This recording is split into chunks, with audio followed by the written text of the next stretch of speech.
Assalamualaikum warahmatullahi wabarakatuh. Nama saya Febrianti, saya mahasiswa semester 4 dari Universitas Pelita Bangsa.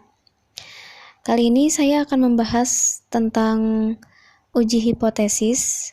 Ini adalah salah satu dari tugas mata kuliah praktikum statistika. Di sini ada dua soal yang akan kita bahas. Salah satunya itu akan menggunakan SPSS untuk menjawabnya, yaitu nomor 2. Sedangkan untuk soal yang nomor 1, kita bahas tanpa menggunakan SPSS. Kita langsung masuk ke nomor 1. Soalnya itu adalah sebuah metode pembelajaran baru diterapkan pada sebuah kelas yang terdiri dari 36 siswa. Setelah dilakukan tes, diperoleh bahwa nilai rata-rata siswa adalah 78 dengan variansi 25. Dengan menggunakan tingkat kepercayaan 95%, apakah dapat disimpulkan bahwa hasil belajar siswa tersebut lebih dari 75?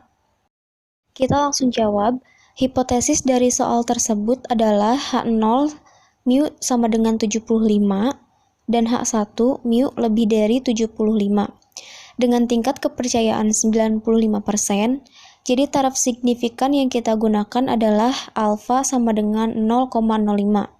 Karena uji hipotesisnya one-tiled atau satu arah dan alfa sama dengan 0,05, maka daerah kritik dari permasalahan adalah Z lebih dari 1,64.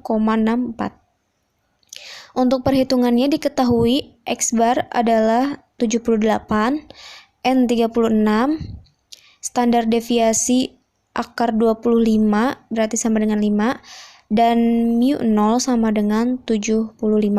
Ditanyakan Z hitungnya. Rumusnya adalah Z hitung sama dengan X bar dikurangi mu 0 dibagi standar deviasi per akar N. Jadi sama dengan 78 dikurangi 75 per standar deviasinya itu 5 dibagi akar 36. Jadi hasilnya adalah 3,61.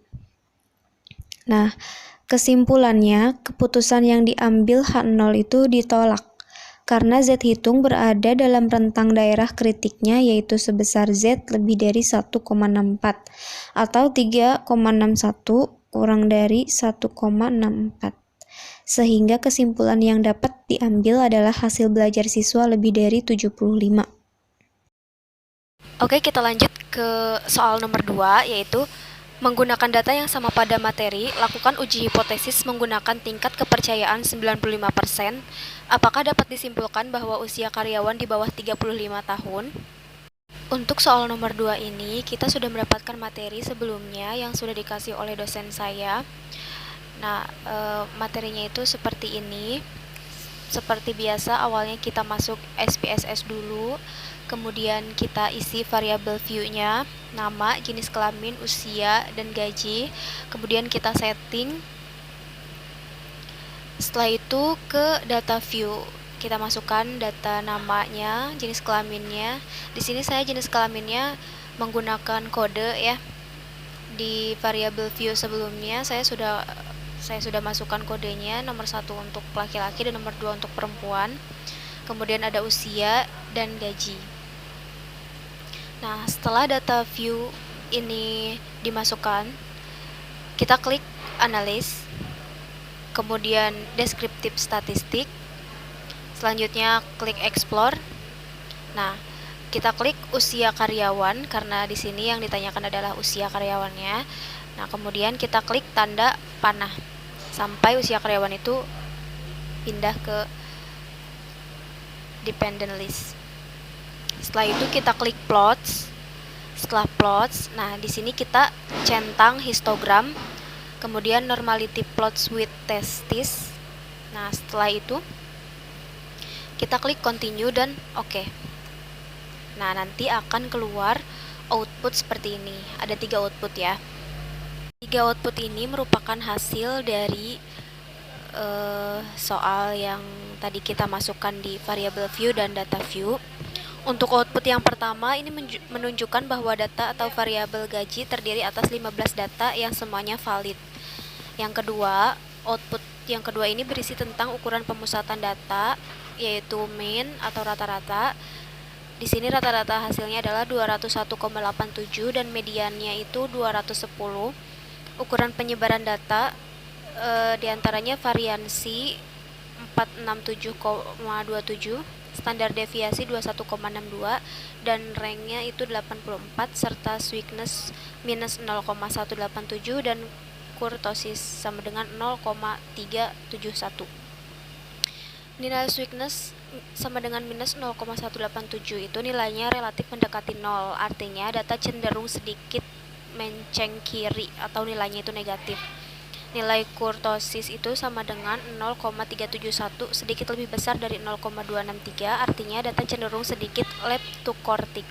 Dengan mempertimbangkan analisis terhadap dua nilai ukuran statistik tersebut, dapat dikatakan bahwa data usia cenderung berdistribusi normal. Untuk output yang ketiga, ini adalah hasil dari uji normalitas terdiri atas dua bagian, yaitu Kolmogorov, Smirnov, dan uji Shapiro-Wilk. H0 sama dengan data usia berdistribusi normal dan HA adalah data usia tidak berdistribusi normal. Dengan tingkat kepercayaan yang digunakan adalah 95%, artinya tingkat signifikasi yang digunakan adalah 5% atau 0,05. Daerah titiknya yaitu pengujian dengan menggunakan SPSS ini untuk nilai kritisnya dapat menggunakan dua cara, berdasarkan nilai statistik uji dan statistik signifikan. Untuk perhitungannya, seperti pada bagian C di atas, pada SPSS terdapat dua nilai, yaitu nilai statistik uji dan sig, tetapi yang kita gunakan adalah nilai sig. Nah, di sini uji Kolmogorov-Smirnov itu sig sama dengan 0,200, sedangkan untuk uji Shapiro-Wilk sig sama dengan 0,713. Jadi kesimpulannya, tampak bahwa nilai sig baik uji KS maupun SP memiliki nilai sig lebih dari 0,05 atau tidak berada pada daerah titik, yaitu daerah penolakan HO. Jadi HO tidak ditolak, sehingga dapat disimpulkan bahwa usia berdistribusi normal. Jadi dapat disimpulkan bahwa usia karyawan itu adalah lebih dari 35 tahun. Selain tiga output tadi, di dalam SPSS ini ada hasil diagram seperti ini. Ada 4 diagram yang muncul. Nah, ini merupakan hasil dari data usia karyawan tadi.